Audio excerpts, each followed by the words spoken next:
Le célèbre philosophe stoïcien Épictète a dit un jour « Le secret est de ne côtoyer que des personnes qui vous élèvent, dont la présence fait ressortir le meilleur de vous ». Vous avez probablement déjà entendu l'expression.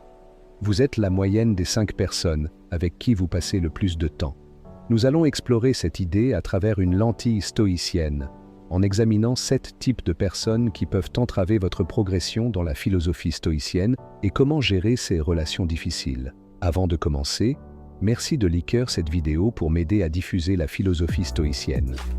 Si vous ne l'avez pas encore fait, pensez à vous abonner et à activer la cloche pour ne manquer aucune mise à jour. Type de personne N degré 1, le râleur.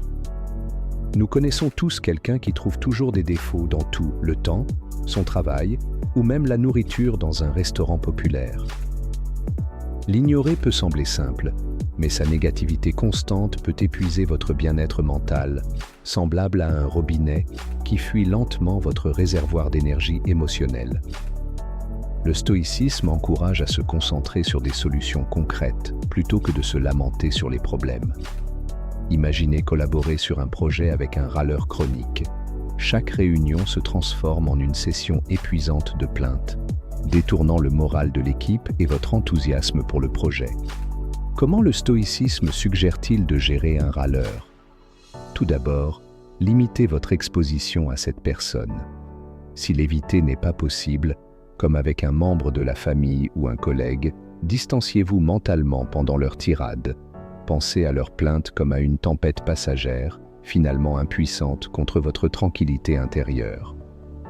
Rediriger les conversations vers des solutions ou des sujets plus constructifs peut également aider. Marc Aurèle disait « Vous avez pouvoir sur votre esprit, non sur les événements extérieurs.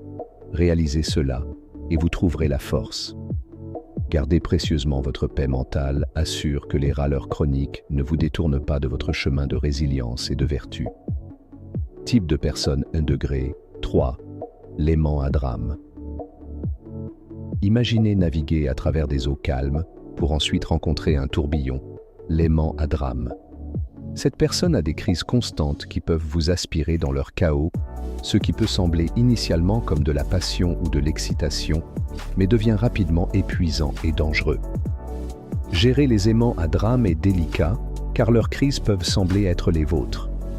Par exemple, un ami qui se dispute constamment avec d'autres vous entraîne dans des conflits. L'écoute réflexive peut aider.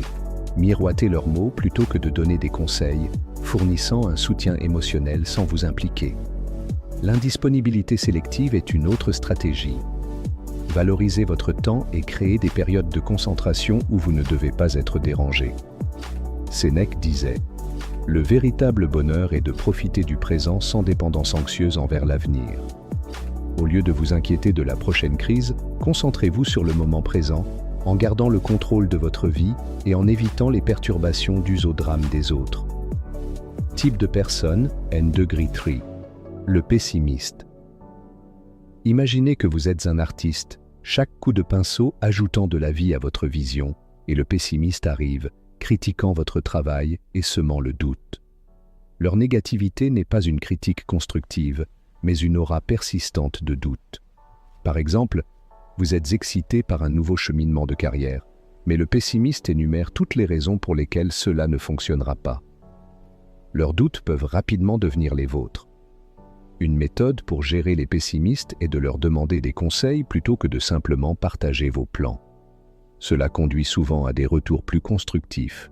La confrontation positive aide également. Défiez-les de penser à des solutions au lieu d'absorber leur négativité. Épictète conseillait « Nous avons 2 oreilles et une bouche afin de pouvoir écouter 2 fois plus que nous parlons. » Écouter ne signifie pas absorber la négativité, mais discerner les contributions précieuses. Ne laissez pas les pessimistes transformer votre chef-d'œuvre vibrant en un paysage gris et terne. Type de personne N degré 4.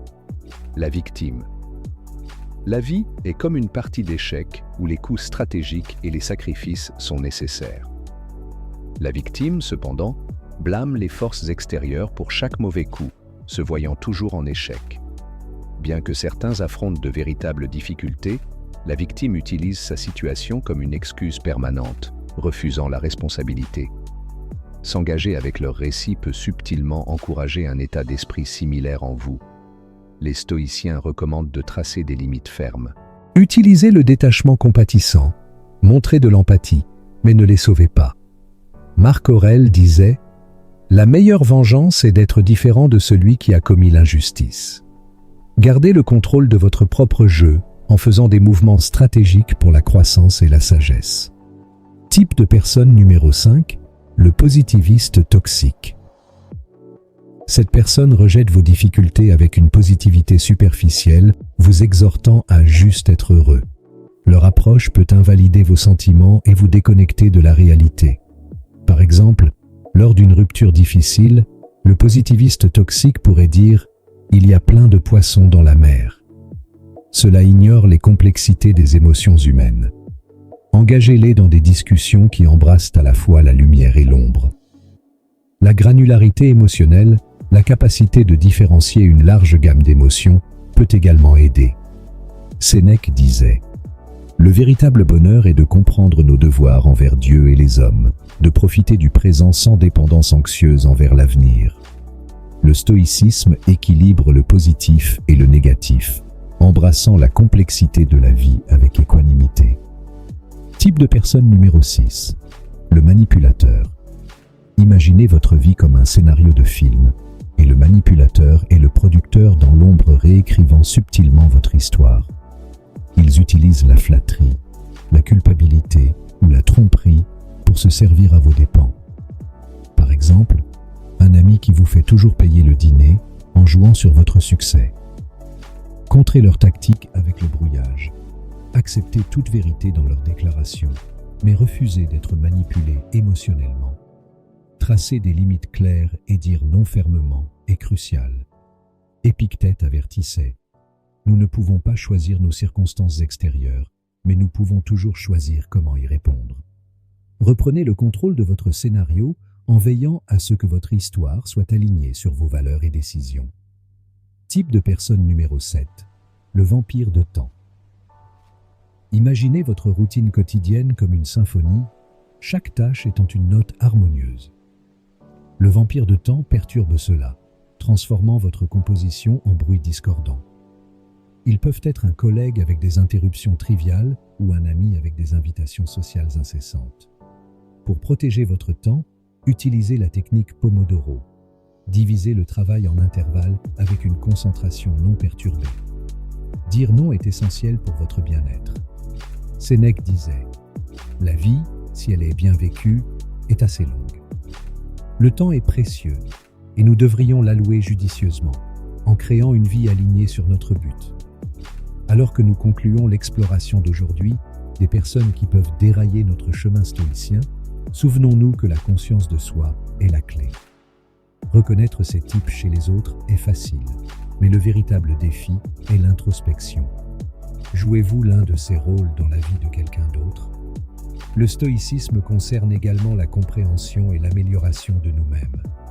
Si la discussion d'aujourd'hui a déclenché une réalisation ou une épiphanie, partagez vos pensées dans les commentaires.